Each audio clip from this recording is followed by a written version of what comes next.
Agradecer a muchos compañeros que están presentes, que han venido de La Plata, y varios compañeros, el presidente de la CONEAU, y por él me voy a olvidar de muchos, pero estamos muy contentos de que esta nuestra casa, porque tenemos presente hoy a un compañero de esta casa, a un militante que nos motivó hace muchos años, en los años donde pocos hablaban de ley de medios, de hegemonía de medios, de legitimaciones de medios sobre la educación y la comunicación.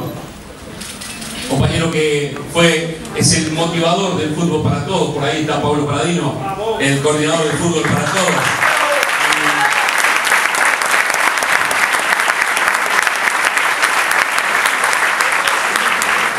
Y entonces eso motivó a este disfrute que es la nueva ley de servicio de comunicación audiovisual. Digo disfrute porque nos tiene a todos comprometidos, a todos militando, a todos motivándonos para que esta nueva ley de la democracia se cumpla. Y entonces estamos muy contentos de recibir en su casa a este compañero militante, hoy vicegobernador Gabriel Mariotto.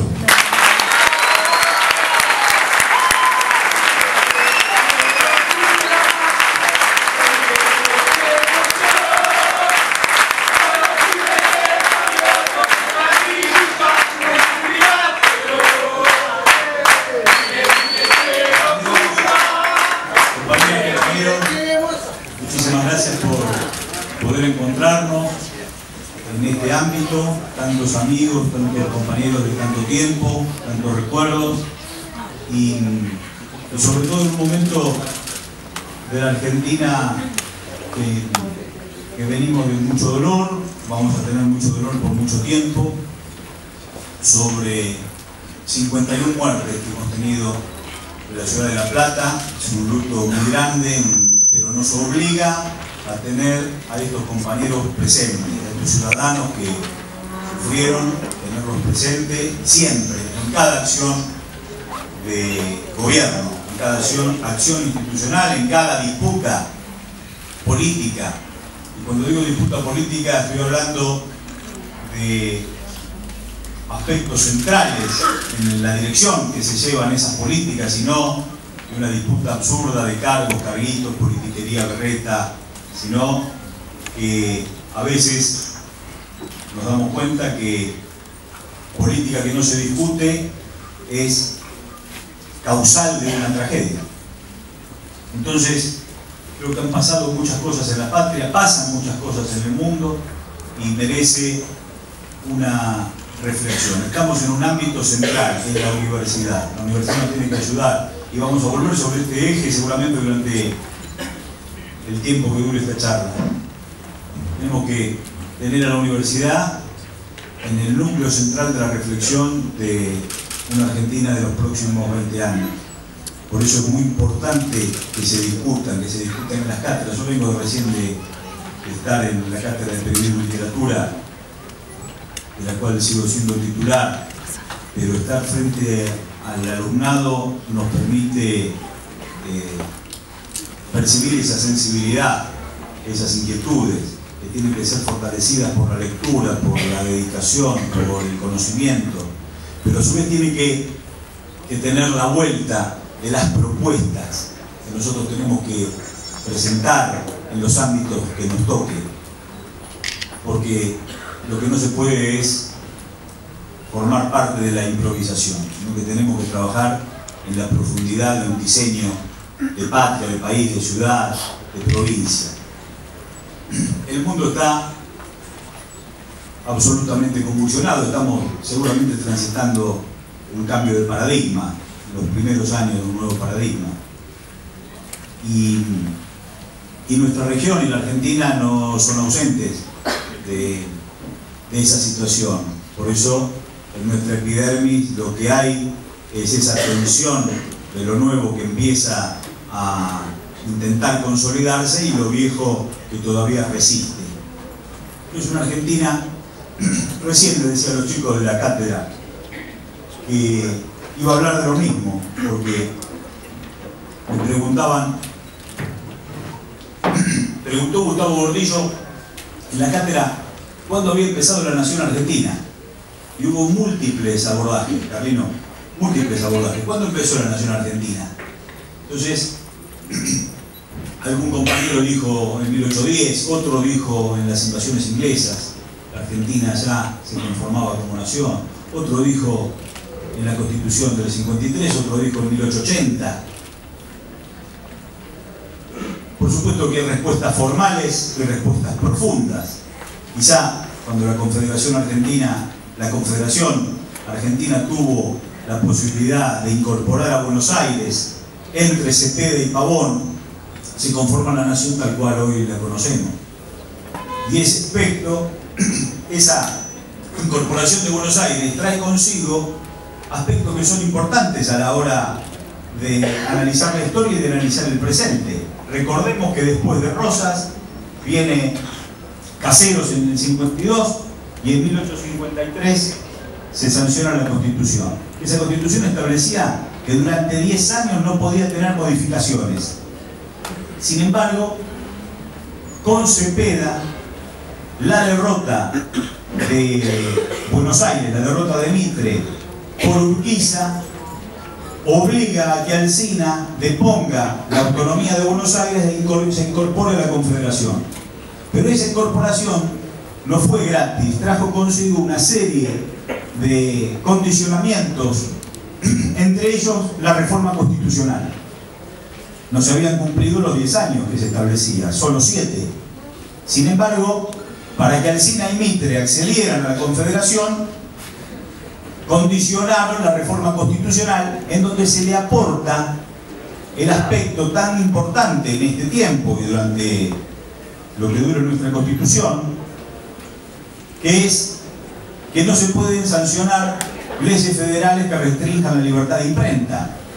Eso no estaba en la Constitución del 53, eso está en la reforma del 60. Porque Alsina, que tenía durante años una lucha sin cuartel con la Confederación, guardaba en Buenos Aires el potencial de los diarios. De hecho, la Nación la funda Bartolomé Mitre.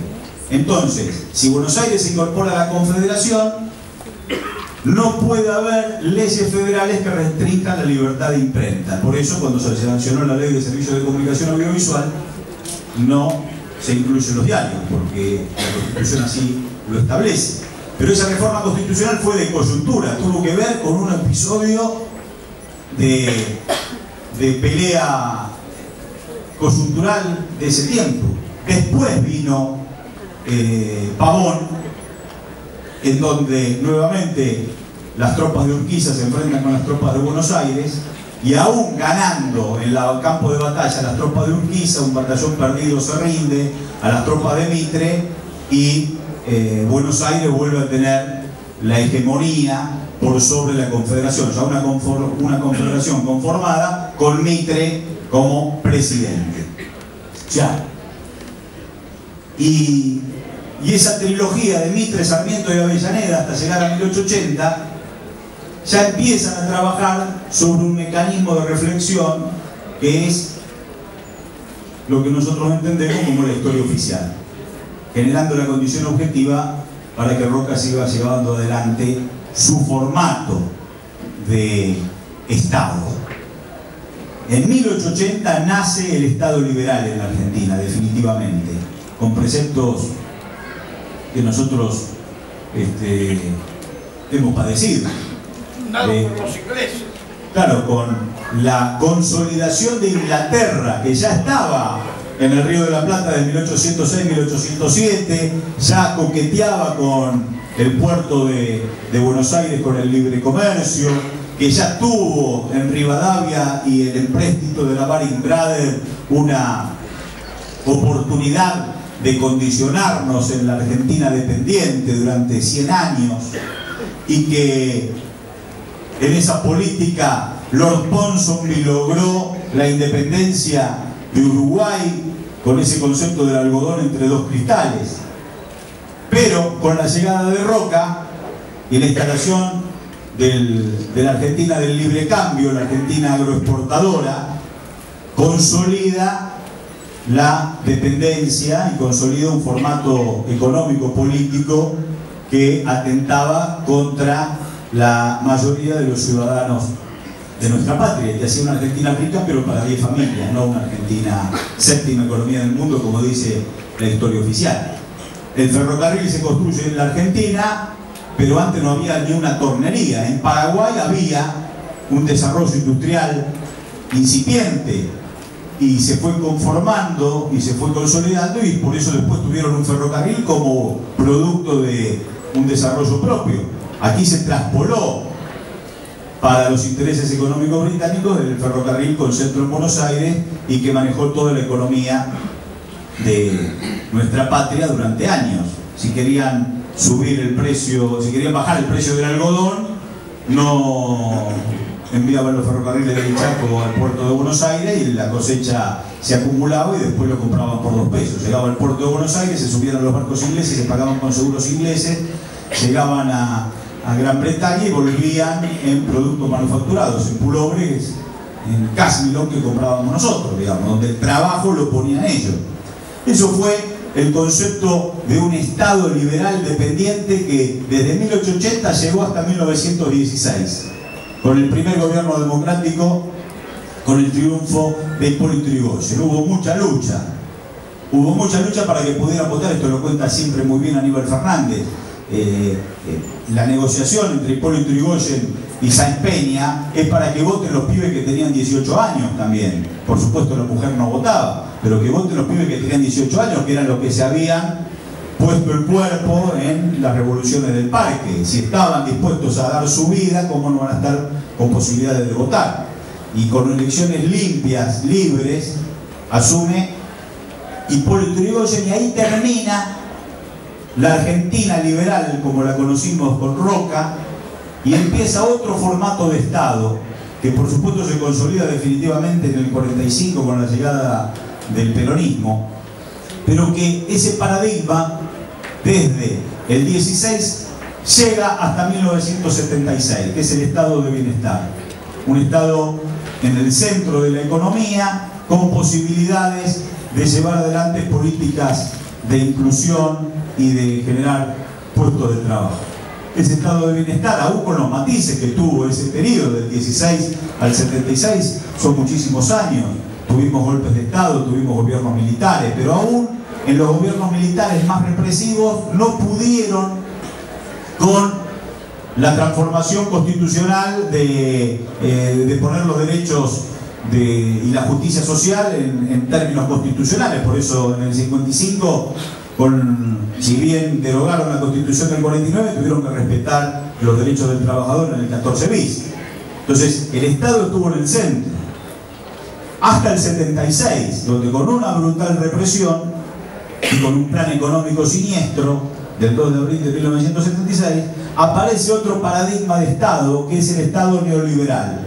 No es casualidad que se llame proceso de reorganización nacional, como fue la Organización Nacional de 1880. Y ese Estado del 76,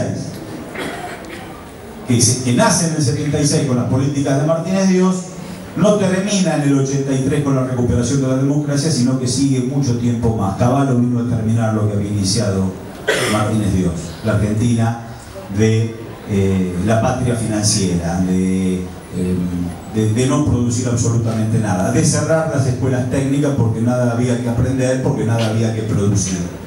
El derrumbe de los textiles, el derrumbe de la construcción, el derrumbe de la metalúrgica, el derrumbe de las automotrices, el derrumbe de los comercios, la Argentina de la tragedia que nosotros padecimos. En 2001, como le gusta decir a mi amigo Gustavo Gordillo, que sí se lo recordaba, la sociedad rompe las costuras y estalla por el aire esa Argentina de condicionamiento del Fondo Monetario Internacional, de endeudarse, de regirnos por sus recetas, y termina. Y empieza otro paradigma, que es este paradigma que se consolida con la llegada de Néstor en el 2003, que es un paradigma de un nuevo Estado. Hace poquito tiempo, son menos de 10 años que ese paradigma empieza a conformarse. y los nuevos paradigmas tienen en el tiempo de su gestación las tensiones que van a dirimir el horizonte al cual ese paradigma se va a dirigir. Lo viejo sigue estando, lo nuevo se está conformando, las tensiones existen, pero hay que dar la batalla en este tiempo, porque este paradigma, que tiene que durar muchos años más, tiene que tener la profundidad de lo que se está insinuando en la patria. Pero son poquitos años, son 10, entonces se necesita mucho esfuerzo. Es un paradigma nuevo que tiene que ver con el estado de bienestar, pero que también tiene 3 ejes que son centrales, que son el superávit fiscal, el superávit comercial y la acumulación de reservas. Esto nos permite plantarnos en un estado donde nación, provincias y municipios intenten llevar adelante una tarea que consolide los puestos de trabajo, que consolide la industrialización, que genere capacitación. Acá recién las chicas me dejaban el mapa de los lugares donde estamos generando carreras en la provincia. En General Belgrano, la Facultad de Ingeniería, acá está Fran Pascal, es un gran amigo y compañero, está dando la carrera de técnico en mecanización agropecuaria en General Belgrano. El pibe que nace en General Belgrano tenía que viajar a La Plata, tenía que viajar a Mar del Plata, Capital Federal, a alguna universidad del conurbano, pero no se podía formar en ninguna disciplina. Hoy, con la recuperación de las escuelas técnicas, tiene la posibilidad de seguir esta carrera en su lugar. ¿Por qué? Porque hay que escuchar a la presidenta cuando dice que es central en la mano de obra la producción primaria, y para eso necesitamos formar a los ciudadanos en su lugar, para que inmediatamente se vincule con el aparato productivo. Por eso el agradecimiento a las universidades y a la facultad, en este caso la de Ingeniería, que puso a disposición todo su caudal intelectual, toda su formalidad académica para poder llegar a General Belgrano y dictar esa carrera. En Ranchos, también la Facultad de Ingeniería, técnico en procesos productivos de orientación en automatización y robótica. En Monte está la Universidad de San Martín, técnico universitario en laboratorios químicos, por ejemplo. Entonces, digo, son pequeños ejemplos de cómo nosotros debemos articular entre todos los resortes del Estado, los municipios, la provincia, la nación, las universidades, para capacitar a nuestros ciudadanos y que inmediatamente puedan tener la oportunidad de conseguir el oficio que les permita poner ese trabajo en valor a la hora de la producción y de garantizar los puestos de trabajo. Entonces, esta es la Argentina donde se necesita, y sobre todo después del golpe que nos dio esta tragedia, esta Argentina lo que necesita es planificación. Por eso necesitamos que la universidad esté en el centro de la escena. Nosotros tenemos que planificar absolutamente todas las instancias de las áreas de gestión. Tenemos que planificar la salud, tenemos que planificar la educación, pero planificar significa discutir ejes de acción política e institucional muy serios y pelearnos si es preciso, pero pelearnos no por el cargo, sino pelearnos por la idea. Entonces, ese paradigma es el que está consolidándose, y ese es el paradigma que requiere del desafío intelectual de estar a la altura de las circunstancias, porque si no, de un plumazo volvemos para atrás. Y si volvemos para atrás, el retroceso no es solamente de coyuntura o un retroceso alegre, es realmente con costos altísimos, con un costo social tan alto, con gran dolor de la pérdida de un horizonte de patria. Entonces hay que defender este modelo con mucha racionalidad y con mucha dedicación, con mucha formación y con mucha entrega. Por eso, dentro de ese concepto, el aporte de la universidad para las carreras de grado que fortalezcan las áreas productivas de nuestra provincia son realmente importantes, mucho más importantes de lo que parece a priori. Y todo este cambio de paradigma se da en un mundo que también está cambiando y que cambia a niveles muy altos. No hace menos de 25 años que tenemos un mundo unipolar, porque la Unión Soviética cayó en el año 89 y 90, y se terminó lo que se había iniciado en el 45 con Yalta, de un mundo bipolar, con una Unión Soviética fuerte y con Estados Unidos fuerte, con un sistema occidental capitalista como latinoamericano nos hostigó, pero que cuando cae la Unión Soviética aparecía como que se iba a comer los chicos crudos, como que Bush iba a ser el emperador del mundo y que la historia se había terminado. Bueno, nada de eso ocurrió, duró muy poquito ese reinado de Bush y de los Estados Unidos, se derrumbó. Esto no quiere decir que esté terminado el sistema capitalista, lo que quiere decir que está en una crisis muy profunda, que se advierte cuando vemos lo que ocurre en Europa. Eso lo advertimos permanentemente, parece Crónica de una muerte anunciada. Esa película ya la vimos, lo vimos en Grecia, lo volvimos a ver en Chipre, lo sentimos en Portugal, lo sentimos en Italia, lo vamos a ver inmediatamente en España. Sabemos que van definitivamente a la tragedia, porque nosotros ya lo vimos, las recetas del FMI para condicionarnos y pedirnos más ajustes con tal de pagar las deudas, ya nosotros las conocimos en la década del 70 definitivamente. Ese fue otro proceso económico.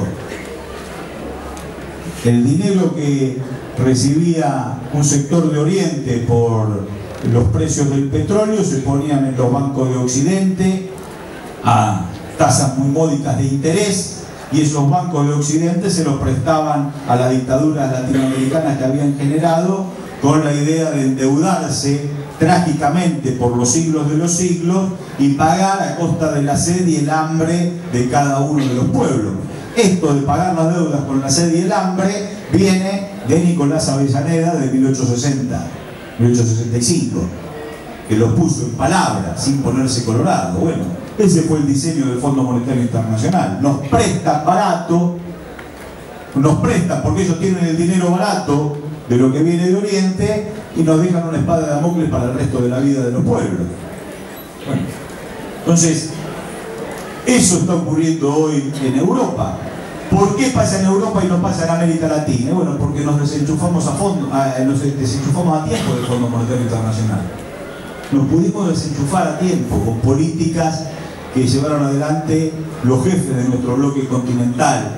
Quizás Chávez ya en los 90 empezó a dar esa batalla, en los 92, 93 empezó a dar esa batalla. Y después, por supuesto, le siguió Lula y le siguió Néstor con muchísima decisión soberana. Y hoy entonces la crisis de Occidente la está pagando la periferia europea. Y la va a pagar con sangre y con sudor, la va a pagar porque a las recetas que nosotros padecimos en el 2001, ellos le están poniendo la solución de los 90 de nuestro tiempo. O sea que todavía van a seguir perforando los niveles de injusticia social. Y el único objetivo es pagarle a los bancos de Alemania, que les han prestado el dinero, han llenado de dinero esos bancos que le dieron préstamos a todo el mundo. Pero hoy no hay que salvar a la gente, hay que salvar a los bancos. Esa es la receta de Occidente, esa es la receta del capitalismo. Por eso hay ajuste y piden más ajuste. Nosotros tenemos que ver esa fotografía, porque si volvemos para atrás vamos a estar 20 veces peor que lo que estamos viendo en Europa, porque ya estuvimos nosotros ahí, ya estuvimos. Parece esas publicidades de los compañeros que se están recuperando de alguna adicción. Nosotros ya estuvimos ahí. Bueno, nosotros ya estuvimos ahí. Por eso, como las adicciones hay que ponerla en palabras, porque nunca estás curado definitivamente, siempre podés volver para atrás.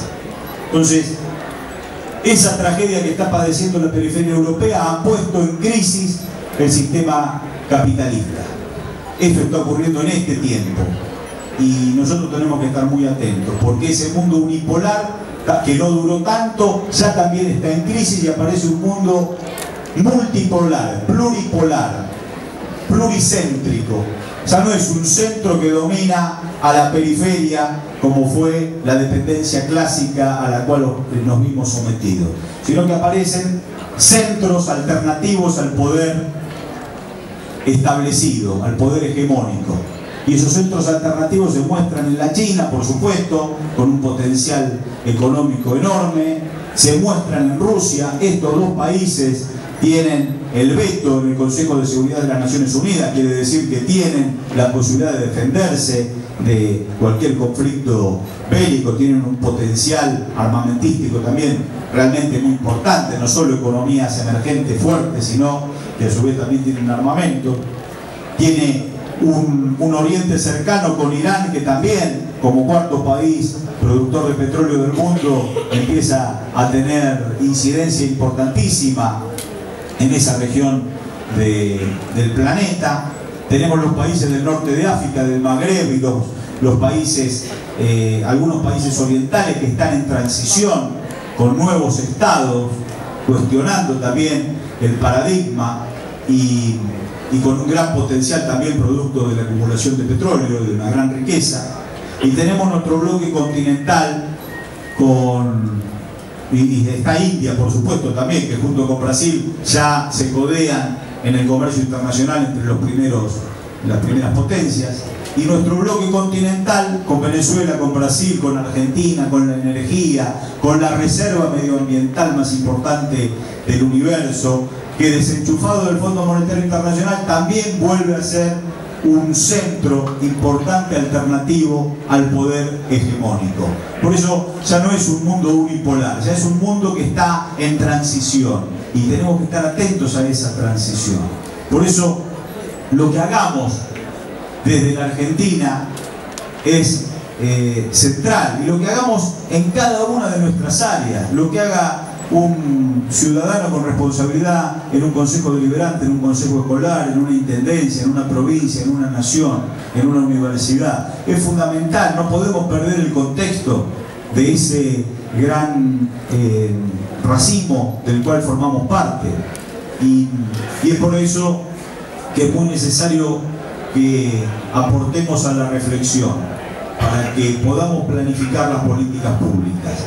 Nosotros, desde nuestro humilde espacio político, venimos de una experiencia que fue muy enriquecedora, que es lo que hicimos en el Club Banfield hace un mes aproximadamente, donde discutimos los ejes de políticas públicas. Uno de esos ejes fue el eje del medio ambiente, y hemos trabajado mucho, hemos escuchado mucho a ciudadanos, a técnicos que reflexionaron con respecto al tema de las inundaciones. Y esta tragedia terrible de 51 muertos nos encontró en esa tarea de abordar los temas que tienen que ver con el medio ambiente y con el agua. Y lo estamos trabajando, lo seguimos trabajando, quizás ahora con mucha más responsabilidad, pero con la misma dedicación, porque por eso digo que tenemos que planificar. La tragedia no se nos generó por una sola causa, fueron un abanico de causas los que desembocaron en esa terrible inundación, donde los 40 centímetros que cayeron por metro cuadrado se transformaron por caprichos urbanísticos en 2,5 metros de agua a una velocidad trágica, terrible, imposible de sostener. Y eso fue el condicionamiento que hemos tenido para padecer esta brutal tragedia. Ahora, ese líquido que se desplazaba a esa gran velocidad no se produce solamente porque llovió lo que llueve en 6 meses. No se produce solamente porque no pudimos tener un servicio meteorológico que nos pudiera anticipar la tragedia. Y esto es otro de los aspectos que tenemos que planificar. Buena tecnología en los aspectos meteorológicos. Y es cierto que el medio ambiente ha cambiado y que hemos tenido estas tormentas al cabo de un año en reiteradas oportunidades. Y no puede ser, no podemos criticar a los medios de comunicación por sus servicios meteorológicos, que muchas veces forman parte del show comunicacional, porque el Estado tampoco los tiene. En Cuba, cuando habla el vocero del servicio meteorológico por la televisión, es como si hablara Fidel Castro. Es una palabra autorizada, y esa palabra autorizada permite que se puedan evacuar cientos de miles de ciudadanos y que pasen los huracanes y que no tengamos tragedia. Es una palabra autorizada. Nosotros tenemos que tener un Estado que anticipe con gran tecnología los temas meteorológicos.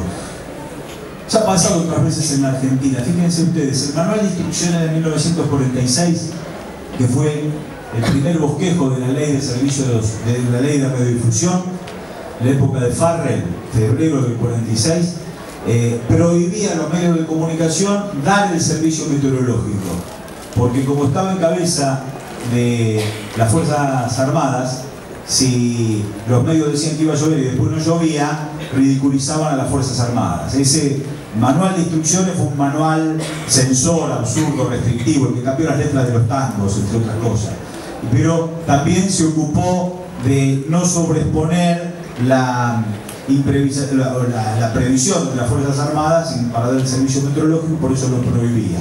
Pero hoy nosotros tenemos que tener un servicio meteorológico que alerte, y para eso necesitamos universidades que trabajen mucho junto con los organismos del Estado para buscar la mejor tecnología y para formar y capacitar a los ciudadanos con la posibilidad de alertarnos. Hoy esa es una falencia que hemos advertido en las planificaciones de las políticas de Estado. Pero después de esa gran cantidad de agua que cayó, una serie de factores concurrentes nos alimentaron esta terrible tragedia, esta terrible inundación. Son múltiples factores, no es uno solo. Pasó en Capital Federal y pasó en La Plata, podría haber pasado en cualquier ciudad del país, en cualquier ciudad del país. Todos sabemos lo que ocurre con el furor de la urbanización. Todos sabemos lo laxo que son las leyes de preservación de la tierra, y todos sabemos lo laxo a niveles extremos que son las medidas que se toman en los consejos deliberantes a la hora de permitir tal o cual construcción. Las excepciones a la regla son moneda corriente. Si hay una resolución que establece que se pueden construir hasta 2 pisos, hasta 3 pisos, aparece la excepción y se construyen torres interminables. Por supuesto que a esa densidad de población se le suma la falta de cloacas y se le suma que se construye hasta en los pulmones de manzana. Si nosotros viésemos Loma de Zamora, Avellaneda, Lanús, Esteban Echeverría, Almirante Brown, todos los distritos, el norte, Vicente López, Olivos, San Isidro, todos los distritos, Morón, no estoy hablando de ningún espacio político en particular, hay una pelea cultural por construir y construir y construir, y muchas veces los funcionarios se enganchan como si fueran agentes inmobiliarios desde el mostrador del Estado, permitiendo las excepciones y construyendo y llenando de cemento todo. Se llena de cemento los adoquines que se retiran.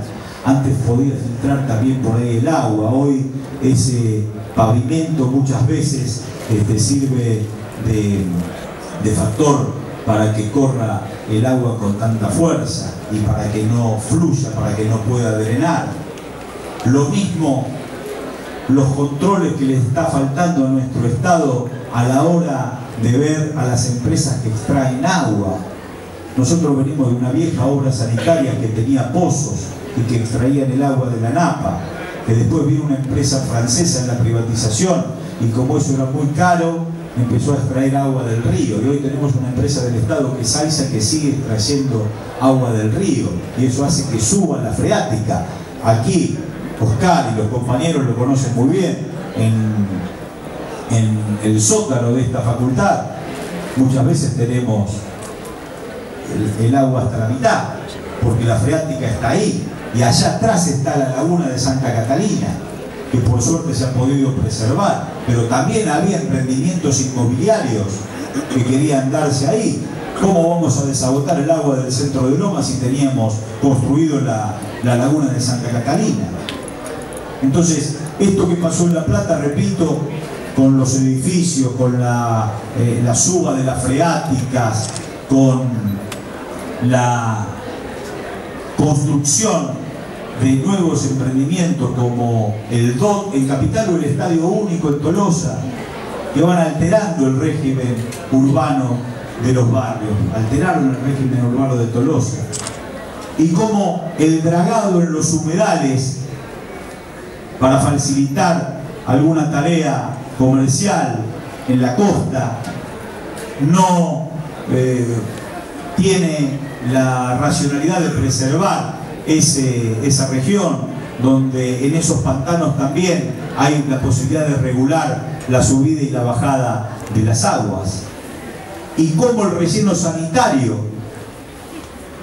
porque la basura es un grave problema para este mundo de hoy, y nosotros quizás nos encontramos con rellenos sanitarios que no están pensados, que no tienen la reflexión necesaria. En Punta Lara nosotros tenemos un relleno sanitario que irrumpe el paso de la cuenca del río Santiago, donde desemboca el arroyo del Gato. Ese relleno sanitario se funda sobre humedales. Lo mismo las construcciones en el norte. ¿Cómo se hacen los countries en las ciudades del norte de la provincia de Buenos Aires? En lugares donde había pantanos, y se rellenan esos pantanos. La naturaleza nos los va cobrando. O los líquidos que las empresas descargan como vertederos en nuestros arroyos y en nuestros ríos. Aquí hay una política en la cuenca Matanza-Riachuelo que está desarrollándose y donde hay fiscalización, pero todavía falta mucho. Falta mucho porque se siguen perdiendo. Las calles de Tolosa tenían petróleo, porque las empresas tiran en el arroyo del Gato todos los desperdicios. Entonces, fue una acumulación de factores que nos pusieron de cara a la tragedia. Y en cada uno de esos factores fallamos desde las políticas de Estado. Hemos fallado. Alguien no hizo lo que tenía que hacer. No hicimos lo que teníamos que hacer. Cada uno desde nuestra responsabilidad. Entonces, es imprescindible la planificación. Es imprescindible poder darnos pautas de cómo vamos a abordar estos temas a la hora de pensar la Argentina de los próximos 20 años. No podemos poner dinamita y romper lo que se construyó. No podemos dinamitar las lomitas, ni los lugares en donde se ha construido en La Plata. Hubo intendentes que trataron de guardar con mucho celo los espacios verdes, pero después en esa lógica pelea con las inmobiliarias, las tapas de los diarios de La Plata cuestionan al ex intendente Alac, que no permitía la modificación del código urbano. Hay como 10 tapas que condicionaban y cuestionaban al ex intendente. O sea que no es una cuestión solamente de los funcionarios, es una cuestión de los negocios. Y es una cuestión que nos tiene que tener muy despiertos como sociedad. La sociedad civil, el Estado, tiene que participar activamente en esa reflexión. Ahora, no podemos poner dinamita, decía. Lo que sí tenemos es que pensar alternativas para que estas lluvias no nos sorprendan. No nos sorprendan y no nos hagan padecer este dolor social que tiene hoy toda nuestra comunidad, más allá del dolor concreto de los amigos y familiares de los ciudadanos que fallecieron. Entonces, hay que buscarle soluciones a esta multiplicidad de factores. Y sigue habiendo factores, le siguen ocurriendo nuevos factores que confluyen en esa tragedia. Entonces, ahí está la planificación y ahí tenemos que estar desde las universidades. Nosotros tenemos una provincia que tiene distintos relieves, por supuesto en Tandil y en La Ventana, con nuestras elevaciones que no son muy pronunciadas, pero que generan la posibilidad incluso de un cambio climático. Después de cerrar la ventana tenemos una provincia muy árida, donde no llueve demasiado, pero tenemos una llanura que tiene un declive de 3% entre el oeste y el río o el mar, y que cada vez que llueve le cuesta muchísimo evacuar el agua. Loma de Zamora, la Universidad del Centro, empieza a tomar contacto con las sociedades que tienen gran experiencia, como son los belgas, los holandeses. Ellos tienen algo distinto a nosotros. La tierra entra en el mar y han resuelto el ingreso de ese caudal de agua con canales. Nosotros necesitamos empezar a resolver con ductos aliviadores todas nuestras cuencas y con recipientes que puedan recibir 2,5 millones de litros de agua, por ejemplo, y con esclusas y con motores, con bombas que vayan orientando el agua para que no se produzca esta terrible inundación. Un buen alerta meteorológico y la posibilidad de solucionar el tema de nuestras cuencas y de no seguir echando leña al fuego con este desarrollo artificial, irracional que tienen nuestros centros urbanos. Ahí tenemos la reserva del Parque Pereira. Fíjense ustedes que donde está la alimentación más importante del Puelche. Ese Puelche que deja de ser utilizado por las empresas de agua y que esos pozos viejos también generan una gran contaminación, donde es necesario que la empresa de agua vuelva a extraer y vuelva a generar alternativas para desmineralizar como corresponde y poder poner esa agua al servicio de la ciudadanía como agua potable. Pero ese Puelche que se nutre en nuestra reserva del Parque Pereira tiene en los alrededores 180 productores, de los cuales son muy poquitos los que trabajan con huertas orgánicas. El resto es el festival del glifosato. Es terrible el nivel de agrotóxicos que tienen los emprendimientos del Parque Pereira. Bueno, esa es otra ley que tenemos que dictar para preservar el medio ambiente. No es una cuestión solamente idílica de vivir en armonía con la naturaleza, es de vivir en armonía con la producción. Pero imagínense que esos brócolis que nosotros comemos, que son tan ricos y tan grandotes, son productos de glifosato que se lleva puesto al chacarero que está sembrando y que está poniéndole el químico. Por eso la mitad de los pobladores, o un gran porcentaje de los pobladores del Parque Pereira, hoy tienen enfermedades que son muy serias, producto de manipular esos agrotóxicos.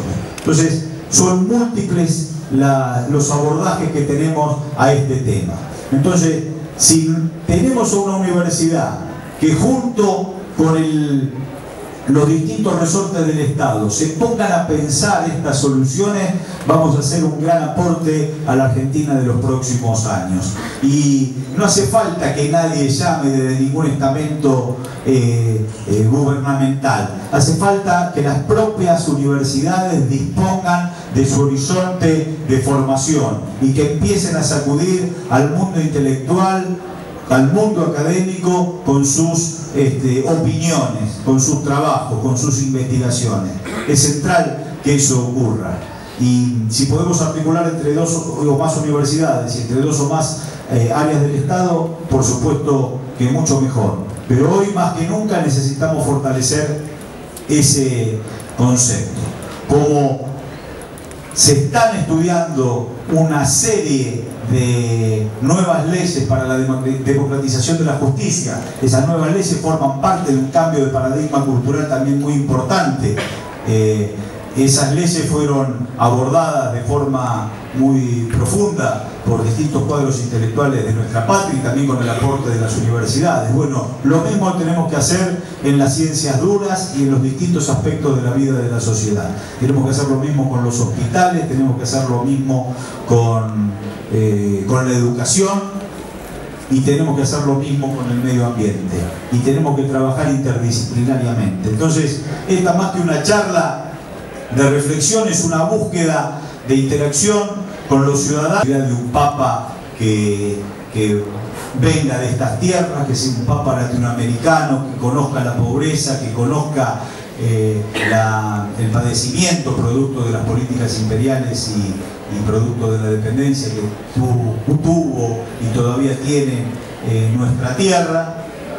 Y eso va a ser una palabra filosófica que pueda acompañar este cambio de paradigma que se está dando en el universo, en donde nadie se salva solo, donde todos nos desarrollamos en un mundo que se desarrolla, pero nadie puede ser salvado individualmente. Entonces es una esperanza que este Papa pueda transitar por ese carril, en diferencia de lo que ha sido siempre una institución que fue complaciente con los poderes de turno. Entonces, que este mundo pluricéntrico tenga la oportunidad de instalar una voz filosófica que acompañe este cambio de paradigma también es una gran esperanza. Pero en sí, para terminar estas palabras, el compromiso de todas las instituciones de nuestra patria, de toda la academia de nuestra patria, para pensar la Argentina del futuro. El verdadero cambio de paradigma es un Estado con planificación. Este es el paradigma central que tiene que regir esto que se inició hace 10 años. Que solo la valentía de Néstor, el coraje y la capacidad de conducción de nuestra presidenta, con el compromiso de nuestra sociedad, pudo salir en una política que era soñada y que era impensada.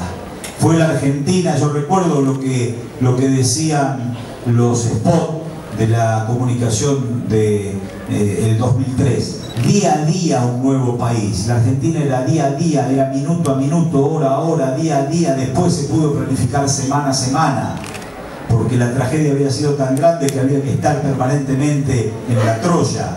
Bueno, hoy la Argentina ha salido del infierno, de ese infierno en que la encontró Néstor. Bueno, es responsabilidad de esta sociedad, de estos dirigentes, poder superar ese día a día, esa semana a semana, ese mes a mes, y empezar a reflexionar sobre la Argentina de los próximos 25 años.